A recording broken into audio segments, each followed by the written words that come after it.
विद्यार्थी मित्रांनो, BSc nursing ॲडमिशनसाठी या ठिकाणी आपण बी-एस नर्सिंग सीट दिली होती आणि याच्या थ्रू बी-एस नर्सिंगचे जे ॲडमिशन आहे ते पूर्णपणे होणार आहेत. तर त्यासाठी आपल्याला कॅप रजिस्ट्रेशन जी प्रोसेस होती त्या प्रोसेसच्या थ्रू जायचं आहे. तर त्यासाठी आपण बऱ्याच जणांनी या ठिकाणी ॲप्लिकेशन त्या ठिकाणी भरले असतील. कॅप रजिस्ट्रेशन त्या ठिकाणी केलं असेल कॅपसाठीचं. परंतु जी डेट आहे ती डेट सध्या एक्सटेंड झालेली आहे, कारण जे रिक्वायर्ड आपल्याला समजा सीट्स आहेत, समजा आपल्याकडं एक 8 ते 10,000 सीट्स आहेत टोटल बी-एस-सी नर्सिंगसाठी. तर तेवढ्या प्रमाणामध्ये जर आपल्याकडं ॲप्लिकेशन आले नसतील किंवा रजिस्ट्रेशन आलेले नसतील तर त्या ठिकाणी थोडंसं एक्सटेन्शन भेटलेलं आहे किंवा बऱ्याच जणांचे थोडे डॉक्युमेंटचे वगैरे इश्यू होते. तर अशा विद्यार्थ्यांसाठी या ठिकाणी एक संधी आहे. ज्यांचे डॉक्युमेंट्स ऑन टाईम नव्हते फॉर्म भरण्याच्या वेळेस, पण त्याचं एक्सटेन्शन भेटल्यामुळे ते त्या ठिकाणी डॉक्युमेंट्स देऊन त्या ठिकाणी सेकंड एक्सटेन्शन आहे ते भेटलेले आहेत आपण. तर बघूया त्याच्यामध्ये एक्सटेन्शनसोबतच बाकी काही डिटेल्स त्या ठिकाणी त्यांनी दिलेले आहेत, जसे की प्रेफरन्स फॉर्म फिलिंग कधी करायची, काय करायची, मेरिट लिस्ट कधी डिक्लेअर होईल, सीट मॅट्रिक्स काय असतं आणि जे शेवटी आहे ते सिलेक्शन लिस्ट 1. त्याच्याबद्दलचं डिटेल्स या ठिकाणी त्यांनी थोडक्यात दिलेलं आहे. आपण त्याचे डेट्स तारखा बघूयात. तर ही जी नोटीस आहे, नोटीस नंबर 12 बी-एस-सी नर्सिंगवाली नोटीस आहे. Second extension for cap registration BSc nursing 2024 आणि 25साठी आहे. ऑलरेडी आपल्याला नोटीस नंबर 10 आणि 11च्या वेळेस रजिस्ट्रेशन करण्यासाठी डेट आलेल्या होत्या. म्हणजे 1 तारखेपासून 1 ऑगस्टपासून साधारणतः 1 महिना झालं कंटिन्यू ही डेट काय होती, एक्सटेंड होती. So with reference to the above referred notice extension process was conducted. आता याची प्रोसेस झालेली आहे 14/8/2024ला. अनेक त्या ठिकाणी रिक्वेस्ट आल्या होत्या कॉलेजकडून किंवा कॅन्डिडेट्स पॅरेंट्सकडून की एक्सटेन्शन डेट द्या किंवा डेट एक्सटेंड करा म्हणून, कारण थोडं डॉक्युमेंटरी कॅटेगरीचे डॉक्युमेंट्स वगैरे इश्यू असतात त्यामुळं. तर याला सगळ्या गोष्टीला अनुसरूनच या ठिकाणी काय केलेलं आहे, जी डेट आहे ती डेट एक्सटेंड केलेली आहे. तर याच्यामध्ये आपण बघूयात online registration and submission of cap application form. हा जो फॉर्म आहे, हा फॉर्म त्या ठिकाणी आपल्याला जो ॲप्लिकेशन फॉर्म आहे कॅपचा तो 16/8/2024 ते 19/8/2024पर्यंत त्या ठिकाणी 11:59 PM म्हणजेच 19 तारखेपर्यंतच आपल्याला त्या ठिकाणी भरायचा आहे, फॉर्म फिल करायचा आहे. त्यानंतर payment of registration fees through the online payment gateway. जी पेमेंट आहे ती 16/8 ते 19/8च्या दरम्यानच आपल्याला करायची आहे. म्हणजे तुम्ही फॉर्म फिल करायचा, त्यानंतर पेमेंट करायची आणि पेमेंट झाल्यानंतर uploading all required coloured scan original documents.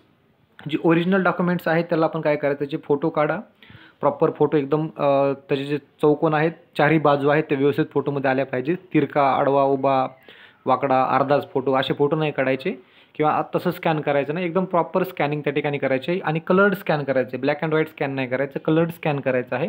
आणि हे जे आहे ते 16/8 ते 19/8च्या दरम्यान त्या ठिकाणी काय अपलोड करायचं आहे. आता बऱ्याच विद्यार्थ्यांनी ज्यांना नर्सिंग करायची आहे अशा सगळ्या विद्यार्थ्यांनी या ठिकाणी ऑलरेडी त्याच्या अगोदरच त्या ठिकाणी काय केलं असेल, ही प्रोसेस केलेली असेल. परंतु ज्यांनी प्रोसेस केलेली नव्हती, डॉक्युमेंट्स काही इश्यू होता किंवा ज्यांची काही प्रॉब्लेम असतो त्या ठिकाणी झाली नव्हती प्रोसेस, सबमिशन वगैरे झालं नव्हतं, तर अशा विद्यार्थ्यांसाठी स्पेसिफिकली या ठिकाणी एक्सटेन्शन भेटलेलं आहे. त्यानंतर नेक्स्ट आहे पब्लिकेशन ऑफ मेरिट लिस्ट. आता जी मेरिट लिस्ट आहे ती मेरिट लिस्ट कधी होईल पब्लिश, 21/8/2024 म्हणजे 2 दिवसांनी काय होईल, तुमची प्रोव्हिजनल मेरिट लिस्ट त्या ठिकाणी पब्लिश होणार आहे. म्हणजे तुमची जी मेरिट लिस्ट, तुमचे जे मार्क्स आहेत, जेवढ्या लोकांनी समजा रजिस्ट्रेशन केलेलं आहे, एक 10,000-12,000 लोकांनी काय केलं, नर्सिंग CETसाठी रजिस्ट्रेशन केलेलं आहे. तर अशा विद्यार्थ्यांची जी मार्क्स आहेत, मार्क्सनुसार काय होणार आहे, त्या ठिकाणी मेरिट लिस्ट लागणार आहे.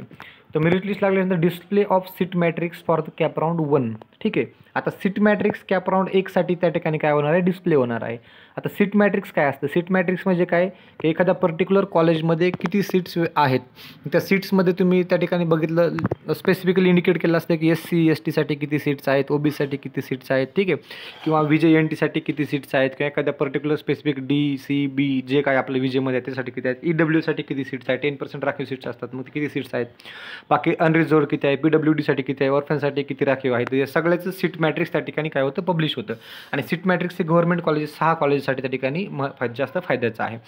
त्यानंतर display of seat matrix for the CAP round 1 आहे. त्यानंतर ऑनलाईन प्रेफरन्स किंवा choice form filling process by the eligible candidates. आता ऑनलाईन प्रेफरन्स फॉर्म आपण त्याला म्हणतो ऑप्शन फॉर्म फिलिंग म्हणतो आपण, ठीक आहे.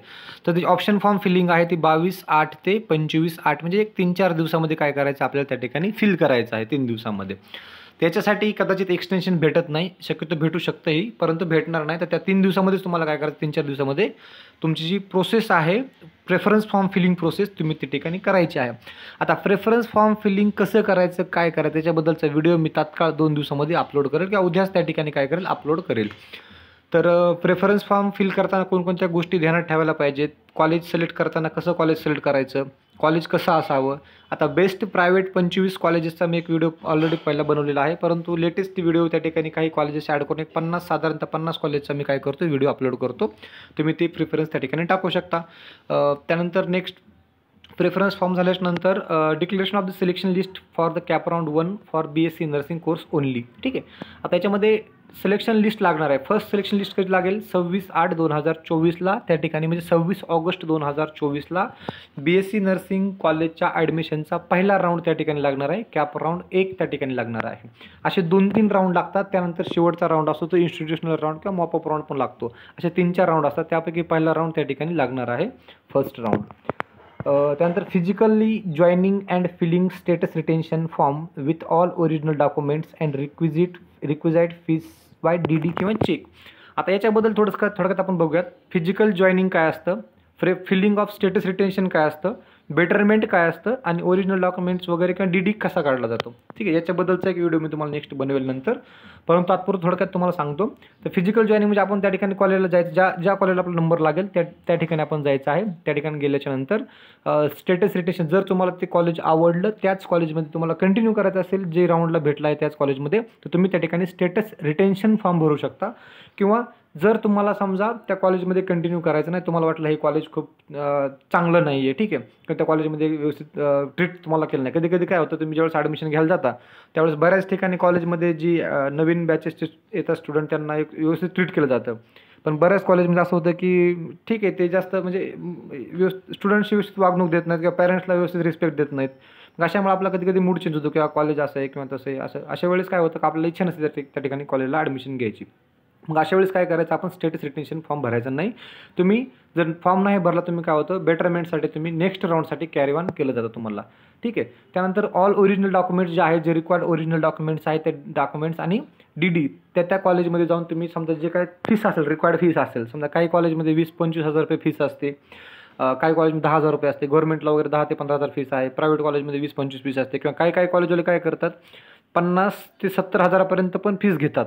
म्हणजे तुम्ही समजा रिझर्व्ह कॅटेगरीमधला स्टुडंट असाल, तुमची कॅटेगरी समजा रिझर्व्ह असेल, SC ST NT VJ वगैरे कुठली कॅटेगरी असेल, अशा कॅटेगरीमध्ये असाल तरी देखील तुम्हाला काय केलं जातं, तुमच्याकडून सिक्युरिटी डिपॉझिट किंवा काहीतरी कुठलं तरी डिपॉझिट याच्या नावाने काय केलं जातं, फीस काढली जाते. तुमच्याकडून 50-60 हजार रुपये काय करतात, डिपॉझिट म्हणून घेतलं जातं. ठीक आहे. आणि हे जे डिपॉझिट असतं ते तुम्हाला 4 वर्षानंतर भेटतं. तुम्ही ज्यावेळेस पूर्णपणे कॉलेजमधून पासआउट होताल, तुमचं नो ड्यूज घेण्याच्या वेळेस तुम्हाला वेळेस काय होतं, तुम्हाला ती जी 50-60 हजारची काय फीस घेतलेली असते, एक्स्ट्रा चार्जेस असतात, ते तुम्हाला त्या ठिकाणी माघार दिले जातात. परंतु जर विचार केला तर त्या ठिकाणी जे 50,000 रुपये आहेत ते त्यांना डिपॉझिट द्यायची गरज नाही. ते अनावश्यक पैसे त्या ठिकाणी कॉलेजवाले घेतात. बऱ्याच ठिकाणी आहे, महाराष्ट्रातल्या चांगल्या स्टँडर्ड कॉलेजमध्ये त्या ठिकाणी मुंबईसारख्या ठिकाणी किंवा नगरसारख्या ठिकाणी पण अशा प्रकारचा प्रकार घडतो आहे, दौंडसारख्या ठिकाणी. तर तुम्ही ते व्यवस्थित बघू शकता. तुम्ही त्या ठिकाणी विचारपूस करा.